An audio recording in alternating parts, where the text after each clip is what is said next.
I wrote over 900,000 words on my notes app. Hi, I'm SenLinYu, the author of Alchemised, and this is how I write. I had told myself for years that I wanted to write a book someday, but I always would balk at the idea of actually starting because I would think, I don't have enough experience, I don't have enough perspective. If I was going to put ideas out in the world through a story, I wanted to make sure that I had the perspective in order to do them justice. But then I realized that I could tell myself that forever because you never stop gaining perspective in life. And at the time, I had an infant and they napped in my arms because they wouldn't sleep if I wasn't holding them. And I was like, well, I have my phone here, I have my notes app. So I just started writing on that. And I felt as if I had sort of opened a dam of creativity that had been closed for some time at that point. And so then once I started writing, it was realizing that I had a lot of things to say.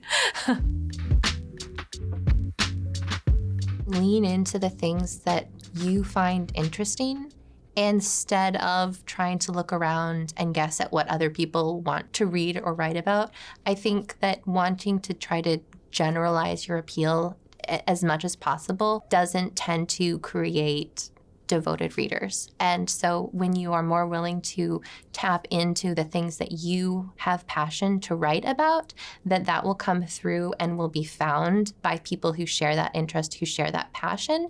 And then that's where you start to begin growing a base of people that want to hear what you're going to say because they know that you are going to pour the energy and passion into the story. And I feel like it's something that you can very much pick up how much an author cares about their subject matter.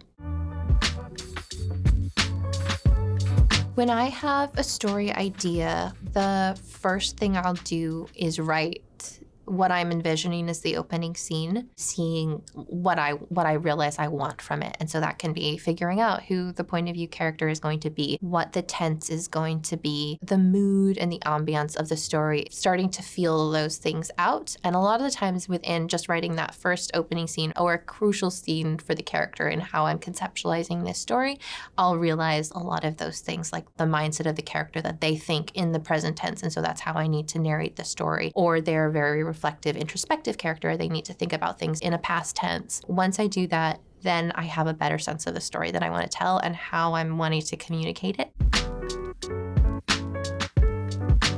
I really love Gothic literature, and I feel like it tends to capture a lot of the themes of a sort of a feminine experience in a constraining society. Gothic literature often has this element of a claustrophobia and a force of the world kind of pushing down on this particular character. People are questioning their sanity and they don't always know what's real. And so kind of getting to explore that, but then also getting to then zoom out and look at almost more from a bird's eye angle what brought that character to this point in which they are in this extremely constraining environment. That was always a theme that I had always enjoyed reading, and so getting to kind of find a story in which I got to blend together all of these different literary themes and tropes and everything into one story was something that I really enjoyed doing. I will usually step back and I'll write out first a page or so summary of the story, and then I will break it down into chapter by chapter in which I will communicate which events will happen in each chapter in order to get me through the plot that I have. That way, as I start writing, I can reference that chapter breakdown and say, okay, these are the things I'm wanting to accomplish in this chapter. And then as I'm writing, as I am deepening the characters or the ideas that I'm exploring in the story and I add elements, I'll go into that chapter summary document and I'll add notes of these additional elements. And so then I make sure that I'm continuing to interweave those as I progress through the plot. Or sometimes I'll add something later on and I'll look back and I'll see at the different points in the story where I need to go back and add those things.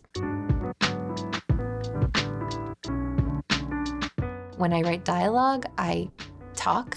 And so I really can't work in coffee shops if I'm working on dialogue scenes at all, because I have to do the cadence and the pauses in real life in order to be like, yes, that's how somebody would say that line. Given the subject matter I like to write about, it's not really something you can be whispering to yourself in a coffee shop.